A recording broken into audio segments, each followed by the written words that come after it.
I overheard my daughter laughing with her friends, bragging about how easy it was to manipulate me, how she just pretends to love me to get whatever she wants. In that moment, 16 years of fatherhood shattered like glass. Her name is Lily, 16 years old, sharp as a tack, and the light of my life since the day she was born. I was just 18 when her mother left.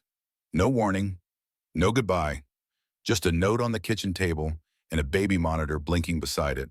And from that moment on, I've been her entire world. And she, mine. Raising Lily wasn't easy. I worked nights, studied during the day, juggled diapers and bottles with bills and rent. But I never once saw her as a burden. She was my reason for everything. Over the years, we became more than just father and daughter. We were best friends, a team. People in town used to smile when they saw us at the diner on Saturday mornings or at the movies, popcorn in hand. Daddy's girl, they'd say. And yeah, I wore that label like a badge of honor. That's why what happened that night crushed me in a way I wasn't prepared for. A few weeks ago, Lily invited her closest friends over for a sleepover. These are girls she's known since elementary school. Loud laughter, music, the scent of microwave popcorn. I stayed out of the way, let them have their fun. But as I passed the hallway to bring up clean towels, I heard them talking. Not yelling, not whispering, just talking. I wasn't trying to eavesdrop. I wish I hadn't heard what I did. One of her friends said something like, "Lily, you're so lucky your dad gives you everything." And then Lily laughed, this airy, dismissive laugh that didn't sound like her. She said, "Please, it's easy. I just act sweet and loving and boom, I get what I want. He's such a softie." They all burst out laughing, tossing jokes about how she could manipulate me for anything. And there I stood, towels in hand, completely gutted. Do you know what it feels like to hear the person you have given your whole life to, your sacrifices, your time, your dreams, talk about you like a walking ATM with emotions? It felt like being stabbed in a place I didn't know could bleed. I didn't confront her then. I walked away quietly, numb. That night, I barely slept. My mind kept looping those words over and over. Had all the love I poured into raising her been misunderstood? Was she just playing a role to get what she wanted from me? The next day, after her friends had left, I sat across from her at dinner. She was laughing at some video on her phone, completely unaware of the storm brewing inside me. I asked her, calmly, what she meant when she told her friends she only acted like a loving daughter to get things from me. She froze. That light in her eyes flickered. I saw the panic set in, like a deer caught in headlights. She stammered, trying to apologize, saying she didn't mean it, that it was a joke. But the words were already out there. I didn't yell. I didn't cry. I just nodded, got up from the table, and walked to the living room. What would you have done in that moment? How would you respond if your child, the one you'd given everything to, laughed at your love like it was a joke? Maybe I was too emotional. Maybe I should have waited, but at that moment all I felt was betrayal. And betrayal makes you react in ways you don't always plan. I wish I could say I responded with grace, that I gave myself time to breathe, to think it through. But that's not what happened. The next morning, I woke up with a pit in my stomach and a weight pressing down on my chest. I couldn't shake the look on Lily's face from the night before. Part guilt, part fear, part something else I couldn't quite name. But my own emotions were louder than reason. My heart felt like it had been trampled, and all I could think was she used me. Maybe it wasn't fair. Maybe it wasn't even true, but in that moment, it was all I could feel. I didn't yell. I didn't slam doors or throw things. No, I did something quieter, colder. I stripped back everything I had ever given her that wasn't essential. Her Netflix and Crunchyroll subscriptions? Canceled. Her smartphone? Replaced with a basic pay-as-you-go one. Weekend shopping trips, takeout Fridays, our father-daughter movie nights, all of it gone. And the worst, I canceled our next planned day out together, an overnight road trip she had been excited for, just the two of us. I didn't even tell her directly. I just let the booking confirmation fade into silence, like the disappointment in her eyes the moment she realized it wasn't happening. That was the cruelest cut, and I knew it. When she finally confronted me, her voice cracked, but she didn't cry. She said I was being unfair, that I was overreacting, that I was punishing her for something she hadn't meant.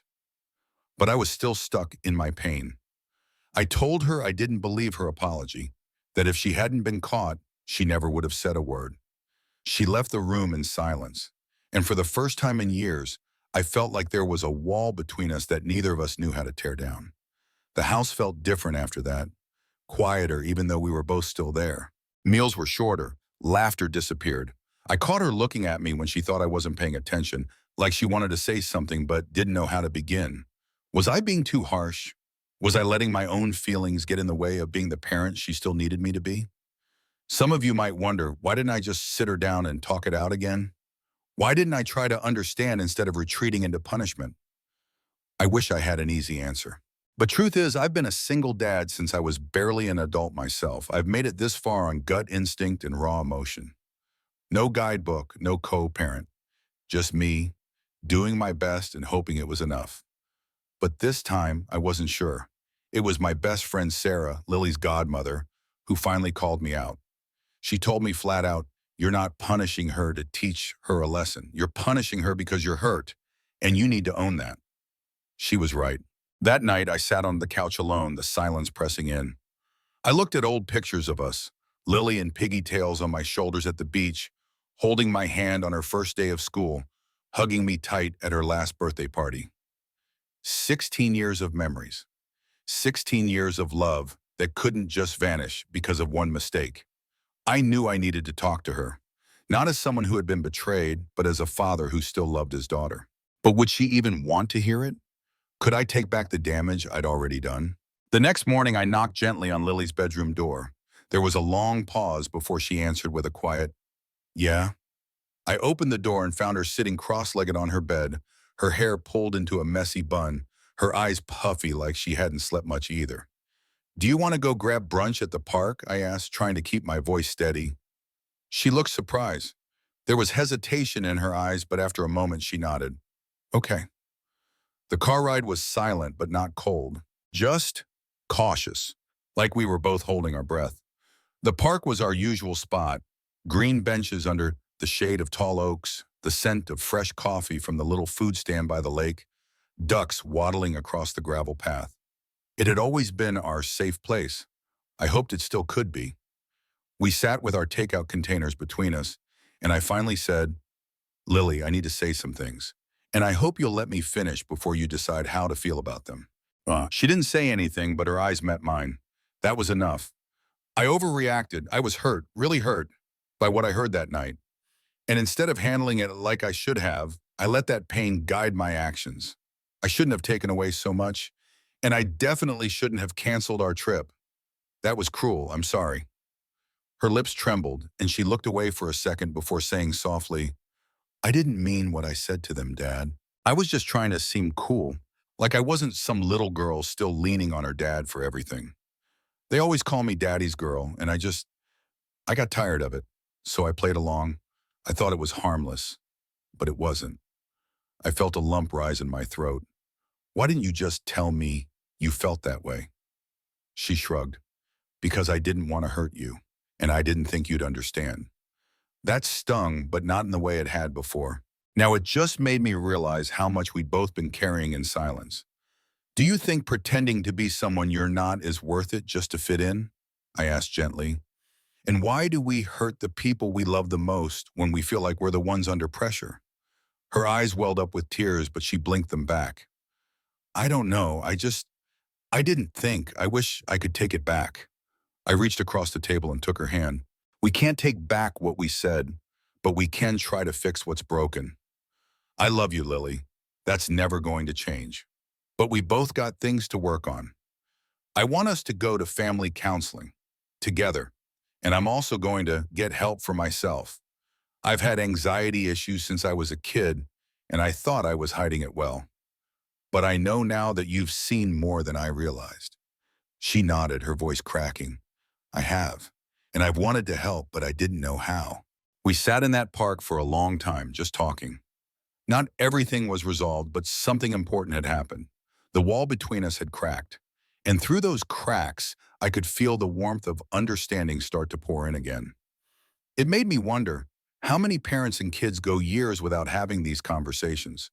How many chances do we lose just because we're too afraid to be vulnerable? I didn't have all the answers, but I knew one thing now, more than ever. Love isn't just shown through what we give. It's in what we're willing to repair. After that day in the park, things didn't magically go back to normal, but there was a shift. A quiet softness returned between us, like we'd both laid down invisible weapons we hadn't realized we were carrying. We were still healing, still trying to understand the wounds we'd caused, but now we were walking through it side by side instead of staring at each other across a chasm of hurt. That night, I found Lily's old sketchbook on the kitchen table. She hadn't touched it in months. But there it was, open to a new page, half finished, pencil lines still fresh. It was a drawing of a park bench. Two figures sat side by side on it. A tall man slouched forward slightly, and a girl with her head resting lightly on his shoulder. No words, just that quiet moment, frozen in graphite. I didn't say anything about it. I didn't have to. The following week, Sarah, my best friend and Lily's godmother, came over for dinner. She's always had a gift for saying hard things without sounding harsh. She leaned back in her chair after dinner, sipping her tea, and said, "You know, you two are more alike than you think." Lily raised an eyebrow. "How do you mean?" "You both feel everything so deeply, but neither of you wants the other to see it. You think it's protecting each other, but all it really does is make you feel more alone." Neither of us replied, but I think those words hung in the air long after she left. That night, Lily asked if we could talk again. Not about the incident, about me. She sat cross-legged on the couch, fiddling with a blanket, and asked, "When did your anxiety start?" The question caught me off guard. It's not something we'd ever really talked about. Maybe I thought I was hiding it well. But as I looked at her, I realized, how could I possibly hide that kind of thing from the one person who's seen every side of me since she could walk? "I think it started when I was a teenager," I told her. "A lot of pressure, fear of failing, fear of being alone. I just learned to live with it instead of really dealing with it." She nodded slowly. "I've noticed, especially lately. You get quiet sometimes, and I can tell you're somewhere else in your head." I didn't know how to bring it up. "I didn't want you to carry it," I admitted. "You've already had to carry so much without your mom in the picture. I thought if I just smiled through it, maybe it wouldn't affect you." "But it does," she said gently. "Not because I blame you, but because I care about you." That was the moment I truly understood. This wasn't just about parenting. It was about being two human beings, trying to figure each other out. I'd spent years trying to protect her from pain, but I'd forgotten that shielding her from my struggles only made her feel more isolated. We agreed to start family counseling together. We didn't expect magic, but we wanted help navigating the things we hadn't been able to say on our own. I also scheduled my first individual session in over a decade. It felt strange at first, vulnerable, exposed, but I knew I owed it to her, to show her that healing isn't weakness, it's courage. Have you ever felt like you were protecting someone by hiding your pain, only to realize you were actually pushing them away? That realization doesn't feel good, but it's a powerful one. And for me and Lily, it was the beginning of something better. An honest relationship, built not just on love, but on truth. Because sometimes the most important thing you can give your child isn't protection. It's permission to see that you're human too. Counseling didn't fix everything overnight, but it gave us the tools to start rebuilding with care, and this time with honesty. Our sessions were filled with small revelations, unexpected confessions, and a lot of moments where we both sat in silence, letting things sink in. But it wasn't a heavy silence anymore. It felt like the quiet you get after a long storm, when the clouds start to break just enough to let the light in. One afternoon, after a particularly emotional session, Lily and I stopped for ice cream, just like we used to when she was little. We sat on a bench by the river, the sun setting behind us, and for a moment it felt like everything had come full circle. "You know," she said, tapping her spoon on the cup, "when Mom left, I used to think it was my fault, that maybe I was too much or not enough." I looked at her, stunned. "Lily, why didn't you ever tell me that?" "I didn't want to make it harder for you," she replied, barely above a whisper. "You were already doing so much." My heart sank. All those years I thought I was shielding her, when in truth we were both protecting each other in all the wrong ways. She from her guilt and me from mine. None of that was your fault, I told her. Not then, not now. You've never been anything but enough. Ah, she smiled faintly and then said something I'll never forget. I know that now. And I also know that I haven't always shown you the respect you deserve. I've been selfish sometimes. I get caught up in my world, trying to fit in, trying to be who everyone else thinks I should be. But I never stopped loving you. Not for a second.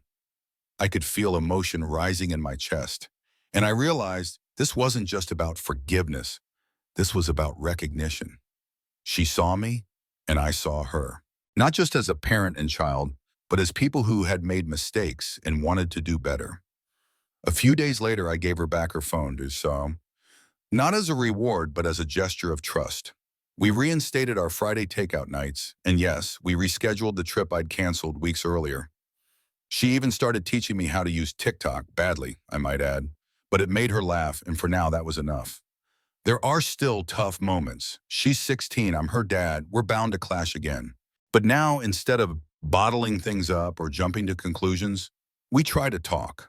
We try to ask the hard questions before the silence grows too wide. Why did that hurt? What are you afraid of? How can I support you better? So often we think love means never getting it wrong. But love, real love, means showing up again after we've hurt each other. It means apologizing without conditions. It means saying, I was wrong and meaning it. As I look back now, I don't just think about the pain or the words that cut deep. I remember the strength it took for both of us to admit our faults and find each other again in the middle of that hurt. Would you be able to do the same? Could you forgive someone you love after hearing the one thing you never thought they'd say? I didn't know if I could at first, but I'm glad I tried, because I didn't just get my daughter back. I got to know her better than I ever had before. And sometimes that's what healing really looks like. Not pretending it never happened, but choosing to love each other anyway, right through the cracks. What would you do if the person you loved most in the world said something that broke your heart, then told you they didn't mean it? Do you think this father made the right choice in how he responded? Could you have forgiven your own child?